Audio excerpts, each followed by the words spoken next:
Hi everyone, my name is Michelle. This is me. I'm a master's student in systems biology at ETH in Zurich, and I will talk to you about a pathway score benchmarking dataset, its generation, validation, and application. As you can see in this bar plot, transcriptomics data has rapidly grown over the past 10 years. In 2019, there were roughly 125,000 experiments on gene expression omnibus alone. However, it remains an open question how to optimally integrate across all data. A promising approach for heterogeneous data is pathway scoring methods, which have proven themselves especially useful in the prediction of disease phenotypes. While these methods are gaining traction, there is currently no comprehensive benchmarking dataset that combines across tissue types, perturbation agents, and a targeted pathway, which of course is essential to compare and evaluate different pathway scoring methods. In this study, the goal was to generate such a benchmarking dataset using publicly available RNA-seq data for 6 different cancer pathways. Then we wanted to validate and compare 5 different pathway scoring methods, and lastly, apply linear regression analyses using the calculated pathway scores in TCGA samples. Here you can see an overview of how we generated benchmarking dataset. First, we downloaded all the RNA-seq and corresponding metadata from the ArcGIS database. Using specific search terms, we queried the metadata to identify experimental theories associated with the pathway. We then manually checked if all of them were relevant and divided them into case and control samples and checked that the pathway was differentially regulated between the 2 classes using gene set enrichment by plot, TSNE, and TCA. We did this for all 6 pathways and found over 200 samples for each pathway. The biggest subset was metastases, with more than double the number of samples compared to all other pathways.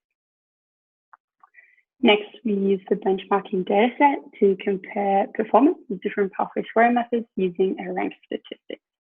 This flowchart should explain this rank statistic a bit better. So for each series, we calculated the pathway score using all 5 methods and computed the difference between case and control scores. This was done for the truth pathway and random pathways or hallmark pathways, depending on the analysis. Hallmark pathways are just 50 pathways defined by the molecular signature database. All differences were then fed into one large data frame and sorted ascendingly, so the largest delta had the highest rank.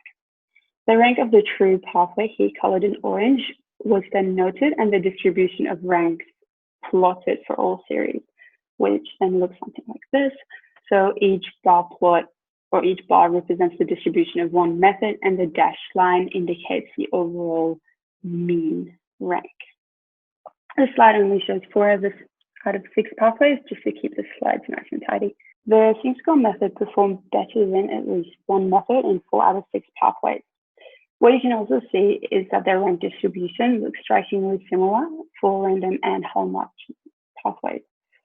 Also, you can see that some pathways, such as hypoxia, have a really high ranking score, while others, such as PI3K, have a very low score. And this is not due to outlier methods that perform really poorly, but all of the methods just do not perform well. This suggests that the properties of a pathway might have an impact on the performance of a pathway scoring method. This would make some pathways inherently easier to detect than others. While these different pathway scoring methods have previously been compared and discussed, none of them discuss how pathway structure affects pathway scoring and if and how it must be incorporated into pathway scoring methods. And lastly, we also performed a linear regression analysis and calculated pathway scores using samples from TCGA. The metadata for the samples comes with demographic information such as gender, age, and ethnicity. For each model, we included all other pathway scores and tried to incorporate as many demographic features as possible.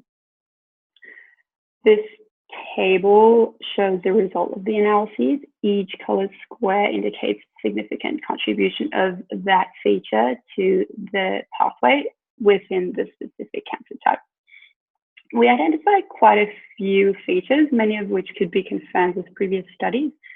As an example, the previously reported gender bias in PI3K in renal papillary cell carcinoma patients.